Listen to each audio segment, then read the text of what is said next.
Hello and welcome. I'm your host Pooja Sarkar, and you're listening to the podcast from the Bookshelves of Forbes, India. Today, we are going to discuss a very interesting book that has come our way. It's called India Unlimited Reclaiming the Lost Glory by Dr. Arvind Panagariya. Dr. Panagariya needs no introduction. He served as the first vice chairman of the Niti Aayog, and of course, he's written some 15 books before this. And he's also been awarded the Padma Bhushan, and he's now gone back to teaching at Columbia University. I have with me Dr. Panagariya today to talk us about the book. Why did he really decide to write the book? What are the key takeaways from it, and what does he really want people to understand from this entire book? Dr. Panagariya, thank you so much for coming on our podcast and giving us your time. My pleasure to be with you, Pooja. Thank you. I'll start with the book starts. You talk about that growth and productivity are dependent on economic policies, and you have outlined a lot of reforms in your entire book, which is divided into various portions. You talk about economy, then you go on to manufacturing, then to banking, etc. So I'll come on them one by one. But first, if you could tell our listeners, India's share in the global GDP fell from some 16% in 1820 to just 4.2% by the time British had left in 1947. What has happened in the last period and what is really happening now, if you could take the listeners through it? Certainly. So first the title itself, India Unlimited, Reclaiming the Lost Glory. So what is the lost glory? Well, if we go back in the first millennium, India was the largest economy in the world, with about a 30% share in it. Um, Subsequently, also, almost until about 1500 CE, India remained about the largest economy of the world. And then China became a bit larger than India. But together, until 1820, these two economies were accounting for 50% of the global GDP. And so this is the sort of, lost glory. What happened then was, as far as India was concerned, the British took over and all the policies of the British were geared to the interest of Great Britain and not to the interests of India. That led to, of course, either no growth or extremely limited growth, if at all. Um, that was one thing, but the bigger thing that happened was also the Industrial Revolution, whose central gravity was in Europe and subsequently the United States. And that, of course, shifted the relative GDP towards the Western countries. And so that is how this decline in the share of the Indian economy from something like 16% in 1820 to a little over 4% happened by the independence of India. Yeah, and so so the lost glory, and then of course about the India Unlimited. So the book is about saying that, look, India is now today very well positioned to regain that lost glory. We are already about 2.6, $2.7 trillion economy. And if we do the right things within the next 10 years, we can become the third largest. So we begin to get there already. We'll still not be, we'll still perhaps be only $6-7 trillion. But if we maintain good policies, easily we can grow 8 to 9% for 2 to 3 decades. And then we begin to be very large globally as well. So this is in the unlimited part of the title, that the potential of India is practically unlimited. Mm-hmm. But this coming to the part, where the book starts and you talk about, agri reforms, and you're given examples about South Korea, Taiwan, or the other Southeast Asian economies, which really boomed over the last 3 decades, where India couldn't really catch up with it. And you talk about how share of agriculture declines. I mean, the GDP as per GDP as per capita income grows up. Now, you also given the example of how Karnataka has been able to do, marketing reforms, but yet it had to give farm loan waiver of nearly 3,400 crores in 2018. So if you could take us through this entire reform that the agriculture really needs, because if we go down to villages, and if you, before the elections, I took a tour in UP, and we spoke to villagers, and villagers are really struggling when it comes to making money. And you also substantiate in the book with the fact that smaller marginal labors, we need scale when it comes to, even when it is about agriculture. If you could take us to this entire agricultural reform that you are talking about. Okay, so let me outline, a little bit of what the general theme of the book is. Um, what we observe both in agriculture as well as industry and services is that the economic operational units in India, whether it is farming or it is industry or services, are extremely small. So take first of all agriculture. Uh, there are some 146 million farm holdings, or land holdings as they are called, in India. This is as per the agricultural census of 2015-16. Of these, 70 million, or almost 48% therefore, are only less than half hectare. In fact, if you take the average size of the holdings, these 70 million holdings, which are all smaller than half hectare, it is only 0.23 hectare, which means smaller than the average size of 70 million Indian land holdings is only less than a quarter hectare. Now, these are very small farms. So, on average, I calculate for the year 2017-18, the income you are generating on these very small farms is about 41,000 rupees per year. This is in current rupees. Now, if it's a family of five, that gives you some 21, 22 rupees per person per day, which is significantly below even our very modest poverty line. So, with these very small holdings, farmers really can't go very far. And this is why, you see, we continue to see farm distress. We have tried to do many different things, but, when the incomes are so low to begin with, and remember that we have been, independent for 70 years. So what the story we are now telling today is after 70 years of independence and efforts to make things better. So things have improved, there is no doubt. Poverty has declined, and that is well documented. But still the income levels remain very low. And so, even when we double that, it's not just enough. It's certainly not going to make them prosperous. It'll probably give subsistence income, and a little better than subsistence income, but it doesn't translate into prosperity. And this is why the pitch is that, look, ultimately, while reforms will help in agriculture, which I will mention in a minute, we can't bring prosperity to the farmers as long as many as 44% of our workers remain in farming. Now today, so just to give you a quick breakdown of where our workers are, 44% are in agriculture, 42% are in industry and services firms that are less than 20 workers. So, another 42%. So therefore, you got practically self-employed, 44% in farming. Then you got, on very low wage employment. Likewise, another 42% in companies that are less than 20 workers. Again, very low productivity, very low wage work employment. So that's already 86% of the workforce. Only 9% of India's workforce is known to be working in companies that are more than 20 workers.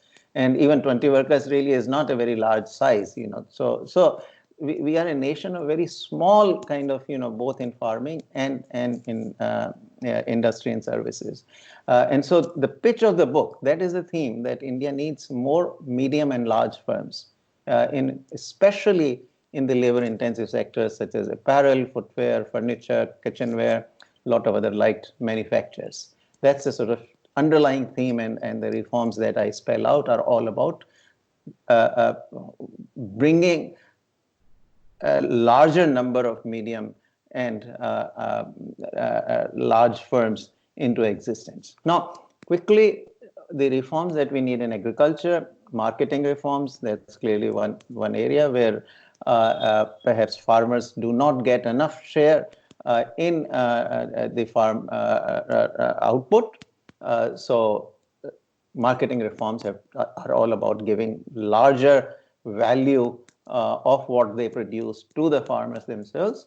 Then there are reforms related to productivity enhancement, meaning increasing output per acre or per hectare. This has to do with technology, irrigation, GMO seeds, better use of pesticides, better information to farmers, anything that will raise productivity. Then, there is issues of diversification that can we take farmers into high value products within agriculture. And that in sectors such as fisheries, for example, animal husbandry, fruits and vegetables. So these are sort of high value products. So some diversification might help as well. So those are the areas within agriculture. But the pitch of the book really is that, look, you can improve the farmers' situation some bit with these reforms, but you cannot make them prosperous without, over the next 10 to 20 years, taking about half of the current workforce of agriculture out of agriculture. So you need to give these very small farmers, farmers who are operating these 70 million very, very small farm or land holdings, you need to give them an exit out to industry and services. And for that, you need the emergence of these medium and large firms to which workers can then begin to migrate out of. First, you have to have the migration of the workers who are already in industry and services into these medium and larger firms. That will tighten the labor market for the smaller firms as well, and that will of course improve their efficiency, improve their wages. That will then pave the way for the farmers also to migrate to some of the jobs in industry and services. In your book, you talk about that, how bulk of India's non-agricultural workforce is still stuck in low productivity enterprises, or, these are smaller enterprises. There's wages also a problem. They are literally on the bottom rung of the ladder, and they're really not skilled kind of. Even if I have to take a farmer away from his farmland in today's time, and I have to instill them in a manufacturing capacity, these are mostly people who are really unskilled or very less skilled. How is the government going to tackle with the problem of moving this entire economy? I mean, moving this entire workforce economy from agricultural to this set of manufacturing and industries and services sector? Because if we see even here, the numbers are really very low when it comes to earnings. Right. Very true. Very true. And this is why. So it's this. In my thinking, government really doesn't have to actually be the one moving the workers. What the government has to do is to improve the ecosystem, do the economic reforms that will change the existing ecosystem, and that ecosystem itself will then begin to create good jobs for the workers which are low skilled or unskilled, and the workers will then choose to move. Migration really is a voluntary phenomenon. It is the opportunities that move workers, right? When workers find that, look, I can make 3 to 4 times of the income by migrating from my rural employment in agriculture to industry and services, then they will move themselves. So that's the first point to remember. Now, as far as skills are concerned, again, I really think that the skills have to be acquired on the job. And firms that employ the workers eventually benefit from the work that these workers do. Therefore, they have an incentive to train their workers. And so, take for example, my favorite sector for such employment is the apparel sector. Now, apparel sector has enormous potential. The even at the current level, the export market is some 700 to 800 billion dollars worth, or some very large volume. We ought to capture that market. Now, I've spoken to, for example, our largest exporter from India. It's Shahi Exports, and Mr. Harish Ahuja is the owner of that enterprise. And he says that, look, if I take a worker who has about fifth or sixth grade level of education, I can train that worker into very gainful employment in about 6 weeks' time. And that gets him, something close to 12, 13,000, 15,000 rupees per month. So that's the kind of employment I'm talking about. Similarly, making shows, being employed in furniture industry. This is where workers can be trained relatively quickly at limited cost, and the firms themselves can do it. Again, in services sector, clearly, a lot of drivers are needed, mechanics are needed, plumbers are needed, mechanics who repair refrigerators or air conditioning and so forth, all kinds of appliances. So there's a lot of scope, and firms can train them. And the training is not overly costly. So therefore, this is how it's doable. But as long as our firms remain very, very small, then this process doesn't work very well. We need some of the employment move to medium and larger firms in these sectors, and that would change the whole ecosystem. It would create competition for smaller firms. It will also tighten the labor market, and that will force them, of course, to raise productivity as well. So that is, and a whole host of such reforms have to be done. Now, one of the very important components of the transformation has to be capturing the export markets on a much larger scale. Now, you cannot capture the export markets if you are populated almost entirely by very small firms. By nature, small firms sell, in a very localized market. It is the medium and large firms which are going to look to the export markets, and that is what we need to do. And once you begin to really benchmark yourself to the world quality of the products, you realize that you got to compete in that immensely competitive market in the global economy. The productivity will have to be raised, the costs will have to be brought down, and that is how you would begin to create good jobs for the workers. There's one interesting thing that I really wanted to ask you. One, when I was reading the book, it talks about N Manrega, the scheme where, the UPA government had brought in the scheme where people who are farmers who have lean seasons could go and find some work, but it has been used in a far wrong way if we see over the last few years. And the second thing being, you talk about how there's this entire topic that you have in the book which talks about, does rising protectionism pose a threat to export-led growth, where you talk about how India could really benefit at this point in time because wages in China on an average is 3 times higher than India, that there's a trade war that's happening between China and United States, and there's India has a huge scope to actually get a lot of these larger manufacturing companies to India. If you could just take me through these topics. Right. No, so this is really, we can come back to Narega. That's a separate subject, related but separate. Now, on this aspect, this is really our big opportunity right now.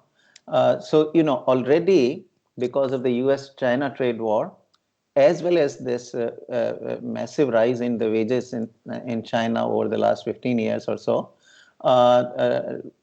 China has to start exiting. It's already doing it, actually. So I shouldn't say start, but it has been exiting several of these export industries. Apparel, that is the clothing exports, they used to be somewhere $180 billion by China, only say less than 4 years ago. Today they have dropped to about close to 150 billion.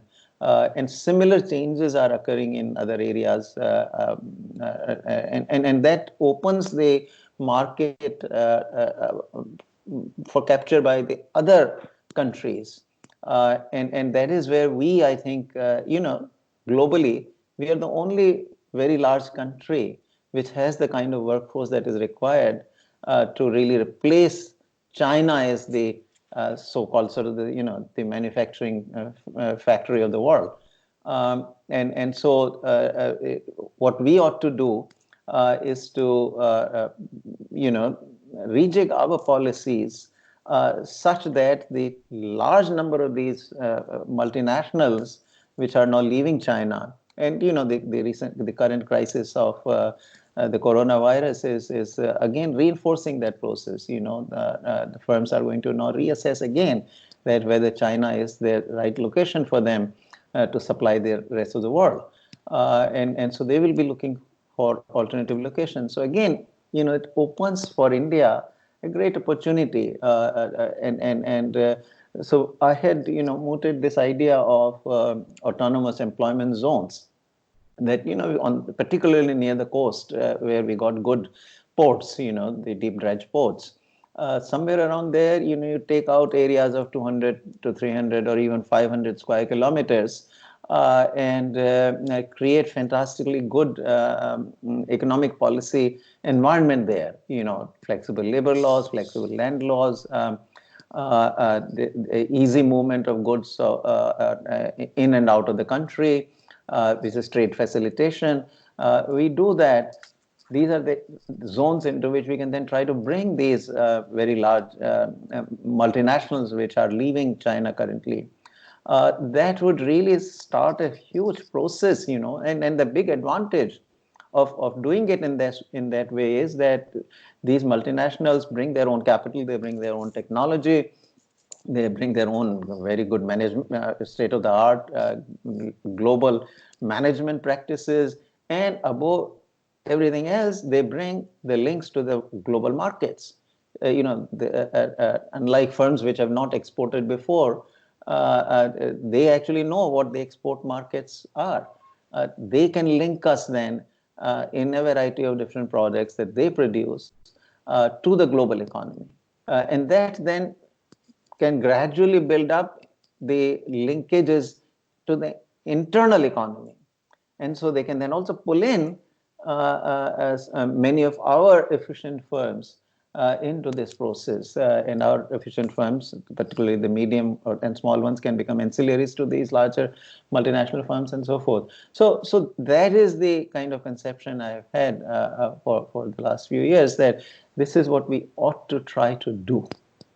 Great. Thank you so much for your time, sir. Thank you so much for being on our show. Our conversation is divided into two parts, as you will understand, because of the outbreak of corona. Things are taking time to get processed. So, we are dividing our podcast into two parts. It will be the first series will be played out on this Wednesday, and the next series will be played out soon after.